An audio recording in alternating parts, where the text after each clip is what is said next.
안녕하세요. 가정학과 전문의 박민수 원장입니다. 오늘은 제가 최근에 진료하면서 굉장히 심각하다고 생각하고 있는 장 건강에 대해서 말씀을 드리려고 하는데요. 이 장 건강에 대해서 고민하다 보니까 위, 소장, 대장 커넥션, 위와 소장, 대장이 연결되어 있고 한 가지라도 무너지면 이 세 가지가 다 무너진다는 것을 요즘에 실감하고 있고요. 그 중에서 가장 중요한 종결자 역할을 하는 게 인테스틴 마이크로바이옴, 즉 장의 마이크로바이옴입니다. I am important. 그러니까 I am은 매우 중요하다는 그런 주제로 이제 말씀을 드리려고 합니다. 나이가 들수록 위의 어떤 점막들 자체가 이렇게 위축이 되고 혈류가 줄어들고 그러니까 위를 지키는 어떤 점막의 재생 기능도 굉장히 떨어지면서 어떤 위 점막의 어떤 기능 저하가 일어나면서 위산의 분비가 줄어드는데 이것은 동아시아에서는 굉장히 흔한 증상입니다.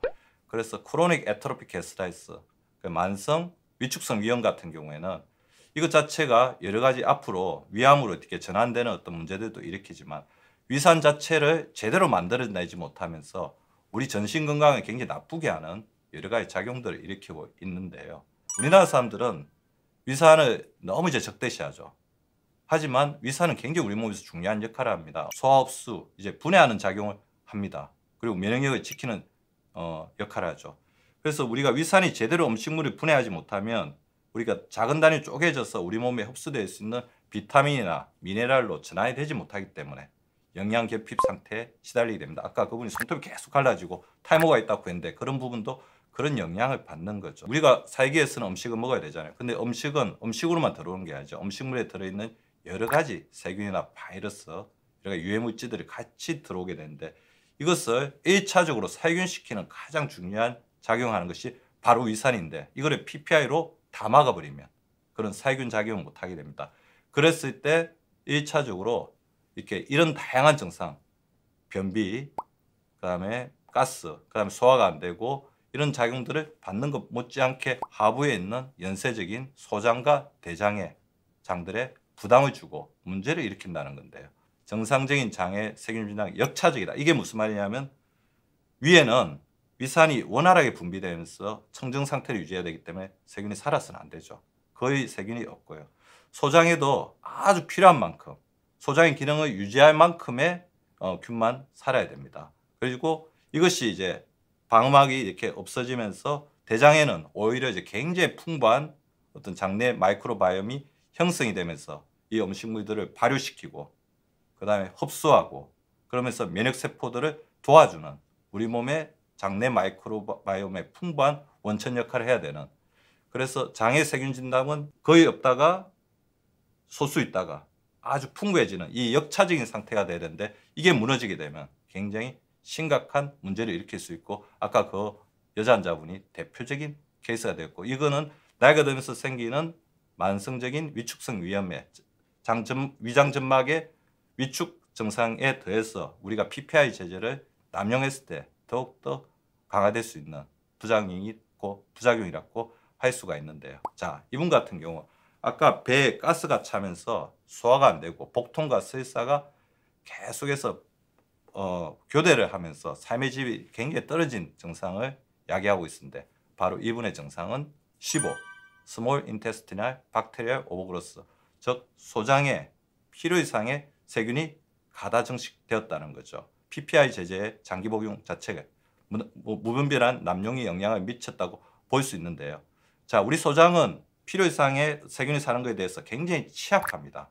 자, 세균이 그렇게 과도하게 증식하게 되면 이 소장에 있는 시보는 탄수화물을 먹이로 해서 하이드로젠이나 가스를 만들게 되고 이 하이드로젠은 아카키아를 만들어냅니다. 이 아카키아는 메탄이라는 굉장히 팽창력이 강한 가스를 만들어내면서 배가 굉장히 빵빵하게 되고 음식을 먹었을 때 복통, 장경련, 그러니까 압력을 주면서 팽창되는 느낌을 가지게 되죠. 실제로 저희 병원에서 뭐 검사 여러 가지 환자를 문진했을 때 시보로 의심되는 환자, 만성 소화불량, 만성 복통 그런 환자의 10에서 20%가 시보가 아닐까 그렇게 추정이 되는데 특히 중년 여성들에서 이 단백질을 먹었을 때 이런 증상이 더욱더 악화되면서 단백질 섭취 저하로 인한 건감소증, 근육의 감소로 인한 삶의 질 저하, 추후에 여러 가지 병을 일으키는 연쇄작용으로 나타나고 있는 것을 볼 수가 있습니다. 15는 굉장히 이렇게 만성적인 크로닉한 문제를 일으킬 수가 있는데요. 15에서 나오는 여러 가지 톡신들이 소장의 운동신경절을 파괴해버리고, 그래서 만성적인 이제 소화불량, 음식물을 먹었을 때 이게 수축 연동작용을 제대로 하면서 음식물을 대장으로 내려보내는 작용을 못하기 때문에 음식물 먹고 나면 굉장히 거북한 느낌을 주는 사매질 저하로 이어질 수 있다는 것에서 굉장히 문제가 됩니다. 자, 소장에 이렇게 세균이 가다 정식되게 되면 이것만으로 끝나는 게 아니고 제대로 이렇게 살균되지 못한 그런 유해균이 결국에는 대장 쪽까지 연결이 되게 되죠.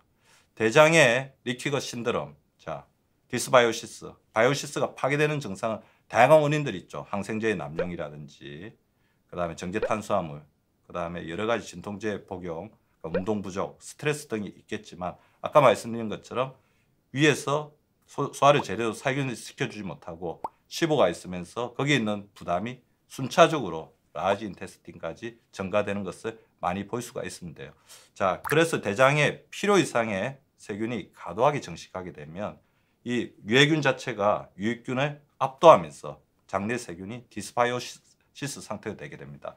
그러면 장의 운동성, 장의 면역 기능 이런 부분들이 다 파괴되게 되고, 그렇게 되면 우리 대장 안에 있는 여러 가지 유해 물질을 막아야 되던 선택적 투과성이 망가지면서 장점막에 있는 유해 물질들이 장점막을 뚫고 장점막 밖에 있는 혈관을 타고 온몸으로 퍼지면서 아까 그분 같은 경우는 전신적인 발진, 관절통, 그다음에 브레인 포그, 그런 다양한 어떤 전신 증상, 자가 면역 증상을 일으키게 되는 새는장 증후군으로 진행하게 되는 것입니다.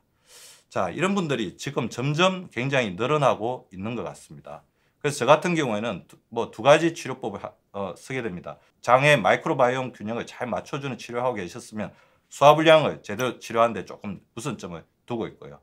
그 소화불량의 문제가 심각하지 않고 장점막의 균형성이 파괴되고 이 부분에 마이크로바이옴이 깨졌다. 그랬을 때는 리키거 신드롬을 치료하는데 주안점을 두고 있습니다. 일단 장내 환경을 악화시키는 대표적인 음식, 정제된 탄수화물, 기름진 음식, 자극적인 음식들을 제한하는 게 굉장히 중요할 것 같고요.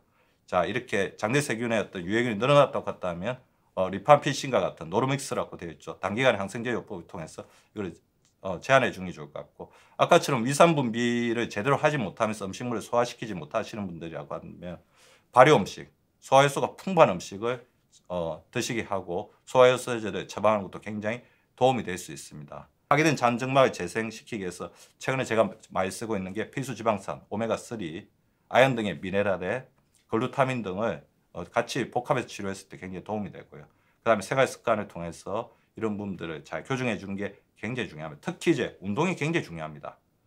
운동을 하지 않거나 스트레스가 굉장히 많으면 장이 멈추게 되죠.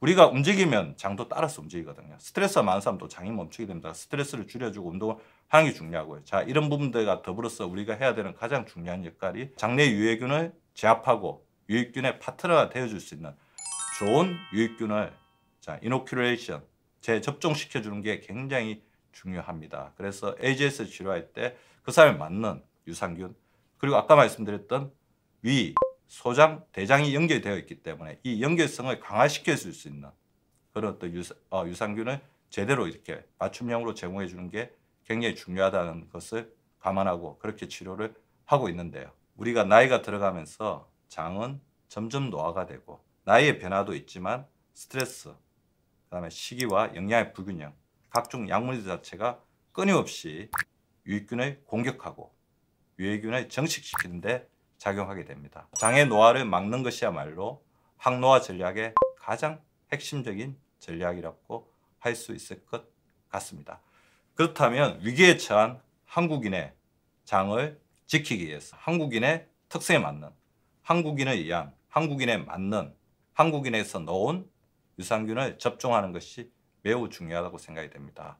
자, 한국인은 스트레스가 많은 환경에서 살고 있고 이런 것들로 인해서 위산이나 담즙산의 분비가 굉장히 공격화되어 있습니다. 위장과 소장을 거쳐서 대장까지 잘 갈 수 있는 그런 유산균주를 고르는 것이 굉장히 중요할 것 같고요. 최근에 이제 대두되는 마이크로바이옴의 이론 중에 하나가 우리 마이크로바이옴은 국적이 있다는 거죠. 세계적으로 공통적인 균주도 있지만 우리 마이크로바이옴이라는 것이 그 사람이 이루는 하나의 우주라고 했을 때 그 사람이 이루는 환경적인 요인.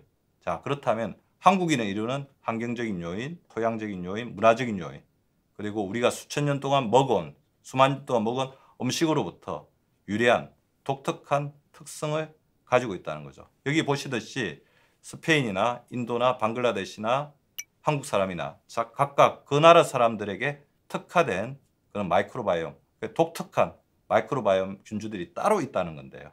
자, 이런 균주의 특성을 고려하지 않고 획일화된 미생물을 섭취하게 되면 오히려 이미 형성되어 있는 마이크로바이옴과 잘 융화되지 않고 오히려 적대적으로 작용할 수 있다는 겁니다.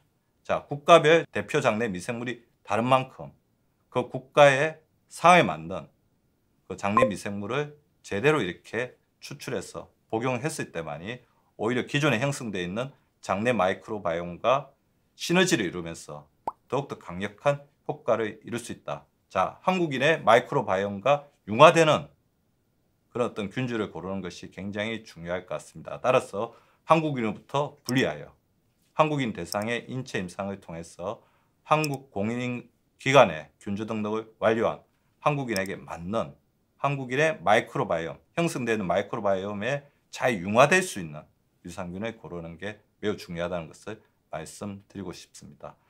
오늘 제가 위, 소장, 대장은 연결되어 있다. 그런 주제로 말씀을 드렸습니다. 행복한 하루, 행복한 하루 되시기 바랍니다.